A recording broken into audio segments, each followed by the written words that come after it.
കേരള സർവകലാശാല സെനറ്റ് യോഗത്തിന്റെ മിനിറ്റ്സ് ഗവർണർക്ക് കൈമാറി. സെർച്ച് കമ്മിറ്റിയിലേക്ക് നോമിനിയെ നൽകാനാകില്ല എന്ന് സെനറ്റ് യോഗത്തിന്റെ തീരുമാനമാണ് അറിയിച്ചത്. ഉന്നത വിദ്യാഭ്യാസ മന്ത്രി ആർ ബിന്ദു ഒപ്പിട്ട മിനിറ്റ്സാണ് കൈമാറിയത്. നോമിനിയെ നൽകുന്നത് സുപ്രീംകോടതി വിധിയുടെ ലംഘനമാണ് എന്നാണ് വിശദീകരണം. VA ഗിരീഷ് വിശദാംശങ്ങളുമായി.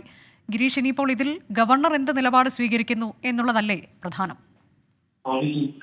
അനുജ, അത് തന്നെയാണ് ഏറ്റവും പ്രധാനമായിട്ടുള്ളത്. ഈ മിനിറ്റ്സിന്റെ അടിസ്ഥാനത്തിൽ ഗവർണർ എന്ത് നിലപാടാണ് അല്ലെങ്കിൽ എന്ത് നടപടിയാണ് സ്വീകരിക്കുക എന്നുള്ളതാണ് ഇതിൽ ഏറ്റവും പ്രധാനമായിട്ടുള്ളത്. ഏതായാലും കേരള സർവകലാശാല ഇന്നലത്തെ സെനറ്റിന്റെ മിനിറ്റ്സ് ആണ് ഇപ്പോൾ ഗവർണർക്ക് കൈമാറിയിരിക്കുന്നത്. ഇതിൽ ഏറ്റവും പ്രധാനമായിട്ടുള്ളത് സുപ്രീം കോടതി വിധി പ്രകാരം UGC റെഗുലേഷൻ അനുസരിച്ചാണ് VC നിയമനം നടത്തേണ്ടത്. ഇതിനുള്ള കമ്മിറ്റിയിലേക്ക് ഒരാളിനെ മാത്രം തെരഞ്ഞെടുത്താൽ മതി എന്നുള്ളതാണ് UGC റെഗുലേഷനിൽ പറയുന്നത്. അതുകൊണ്ട് തന്നെ ഗവർണറുടെ തീരുമാനം, സെർച്ച് കമ്മിറ്റിയിലേക്ക് 3 പേർ വേണമെന്ന ഗവർണറുടെ തീരുമാനം അംഗീകരിക്കാനാകില്ല. ഇത് നിയമവിരുദ്ധമാണ് എന്ന് ചൂണ്ടിക്കാട്ടിയാണ് ഇപ്പോൾ സെനറ്റിന്റെ തീരുമാനം ഗവർണറെ അറിയിച്ചിരിക്കുന്നത്.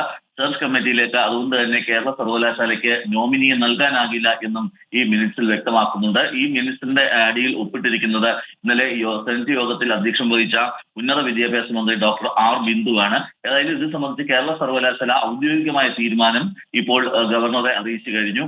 ഇന്നലെ ഉണ്ടായിരുന്ന സൂചനകൾ അനുസരിച്ച് 2 പേരുടെ പേരുകൾ ഈ സെനറ്റ് യോഗത്തിൽ UDF അംഗങ്ങളും അതോടൊപ്പം തന്നെ ഗവർണറുടെ നോമിനികളും മുന്നോട്ട് വെച്ചിരുന്നു. ഇതിൽ ഒരു പേര് വൈസ് ചാൻസലർ ഗവർണർക്ക് കൈമാറുമെന്നാണ് അറിയിച്ചിരുന്നത്. പക്ഷെ അതുണ്ടായില്ല. കേരള സർവകലാശാലയുടെ ഔദ്യോഗിക തീരുമാനമായി ഇപ്പോൾ